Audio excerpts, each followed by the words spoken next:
வணக்கம். இன்றைக்கி தேதி பிப்ரவரி 11 2024. வெள்ளை பொன்னி நம்ம பயிர் பண்ணியிருக்கிறோம். நல்ல அருமையான காய்ச்சல், சூப்பராக வந்திருக்கு. ஆர்கானிக்கில் தான் பண்ணியிருக்கோம். அடி உரமாக வேப்பம் புண்ணாக்கு, மண்புழு உரம் அது மட்டும் போட்டுட்டு நடவு மட்டும் பண்ணோம், அவ்வளோதான். அதுக்கப்புறம் நடுவில் 21 நாள் விட்டுட்டு அப்போ திருப்பியும் அடி உரத்துக்கு இதுக்கு வேப்பம் புண்ணாக்கு, திரும்பியும் மண்புழு உரம், இது ரெண்டும் மிக்ஸ் பண்ணி தூவி விட்டோம். இங்கே பாருங்கள், குருவி தான் அதிகமாக சாப்பிடுது. ஃபுல்லாக குருவி சாப்பிடுது அழகாக. ஆர்கானிக்கில் பண்ணுறதுக்கு அதுக்கும் ஃபுல்லாக சிட்டுக்குருவிகள் அதிகமாக ஃபுல்லாக இந்த பதரை எல்லாத்தையும் சாப்பிட்டு உறிஞ்சி சாப்பிட்டு இதை என்ன பண்ணோம், பதறாக்கிட்டு போயிடும். பட் ஸ்டில் ரொம்ப நல்லது தான். பட் இதுக்கும் இதை விரட்டுறதுக்கும் வெடி வைக்கிறாங்க, வெடி வச்சு மெயின்டைன் பண்ணிகிட்ருப்பாங்க. இதெல்லாம் மீறி சஸ்டைன் ஆகி நிற்கிறது தான் நம்மளுக்கு கிடைக்கும் ஃபைனலாக. இதில் பன்னிங்க தொல்லையும் இருக்குது. பன்னிங்களும் இதை உழப்பி விடும். இந்த இருக்குது பாருங்கள், பன்னிங்க உழப்பி விட்டது இவ்வளோ தூரம் உழப்பி விட்ருக்கு. இப்படி பார்த்தாலே தெரியும். அதுதான் ஒரு லைன் ஃபுல்லாக அப்படி போயிருக்கு. பன்னிங்க தொல்லை இருக்குது. இது 6 மாத பயிர். நவம்பர் 3 நவம்பர் மாதம் முதல் வாரம் நம்ம இது பயிர் பண்ணோம். நவம்பர்,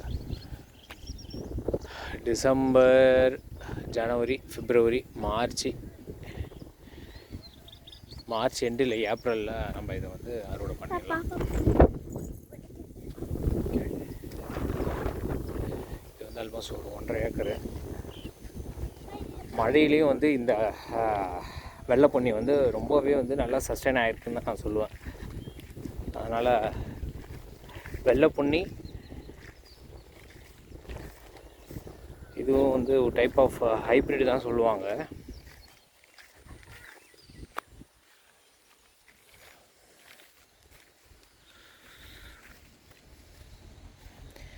கிச்சடி சம்பாவுடைய சேம் டேஸ்ட்டு தான் இது கிடைக்கும். ஏன்னா கிச்சடி சம்பாவுடைய க்ளோனிங் தான் இது. கேமரா வைக்கிறேன், இதுக்கே வச்சுக்கோ.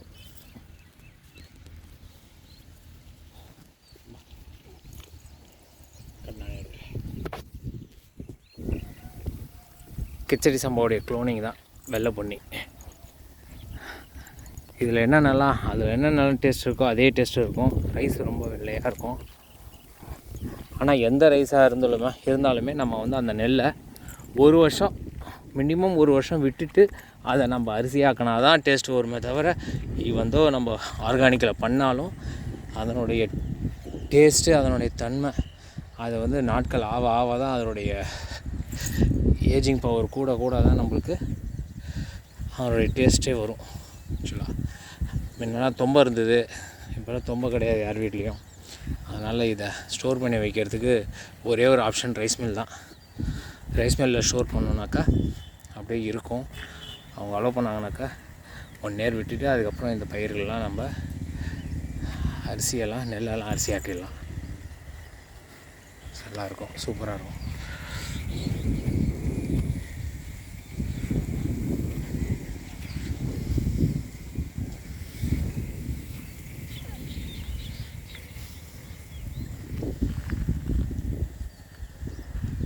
பார்த்தீங்கன்னா தெரியும், சூப்பராக வந்துருக்கு.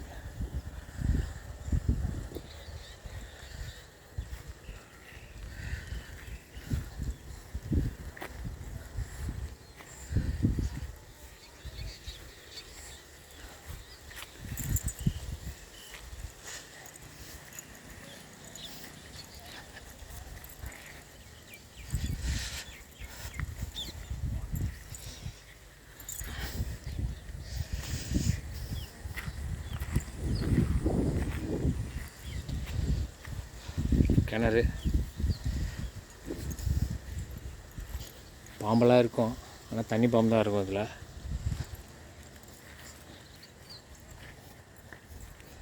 குதிக்காமல் வாங்க, பார்த்து வா பத்திரமா. தண்ணியெலாம் திறந்து விட முடியாது. இங்கே வா இங்கே வா இங்கே வா, முன்னாடி போ.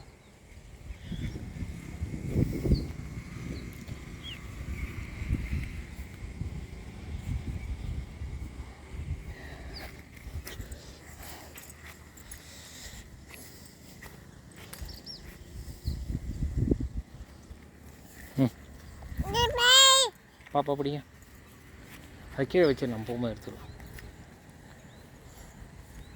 கீழே வச்சு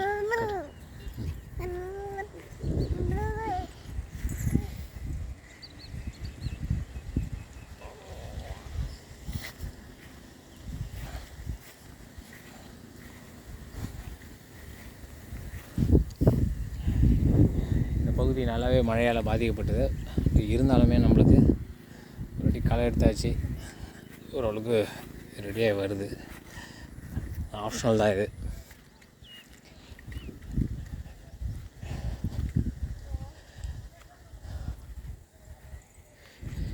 ஏறாடி ஆல்மோஸ்ட் சூப்பராக. கீழே விடாத ஸ்ருதா பாப்பாவை, கீழே விடாத பாப்பாவை.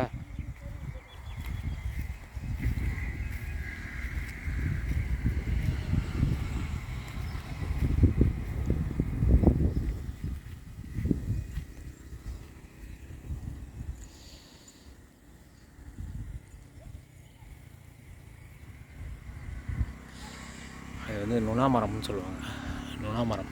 அது அதனுடைய இலை வந்து கேன்சருக்கு நல்ல மருந்து.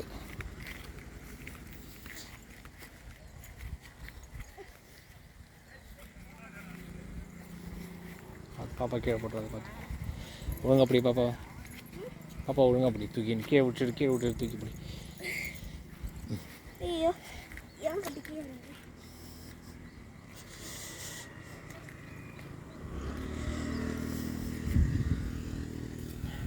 இங்கே நெல், நான் வந்துடுறேன்.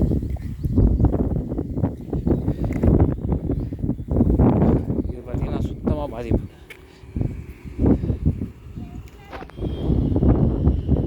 தண்ணியில் போட்டுறாத பாப்பாவை.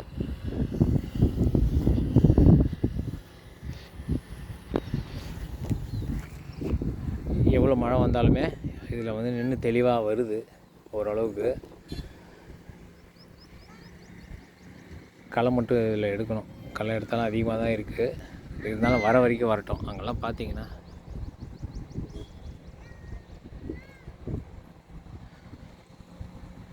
நாங்கள்லாம் பார்த்தீங்கன்னா ஓரளவுக்கு ஒரு இடத்துல பயிர் அதை வர ஆரம்பிச்சிடுச்சு. இதுக்கு பர்டிகுலராக இதில் எதுவுமே கொடுக்கல. வெறும் அடி உரம் கூட இதுக்கு வந்து நம்ம கொடுக்கல.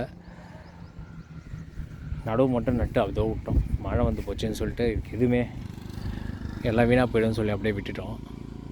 ஆனால் அதுவே சஸ்டைன் ஆகிட்டு அதுவே வருது. ஓகே, அங்கேயே கீழே வச்சுக்கோ, கீழே நில்லை, கீழே வச்சுக்கோ. திரும்பி அடுத்து ஒரு மாதம் விட்டு திரும்பியும் பார்ப்போம் எப்படி இருக்குது பயிர்கள்லாம்.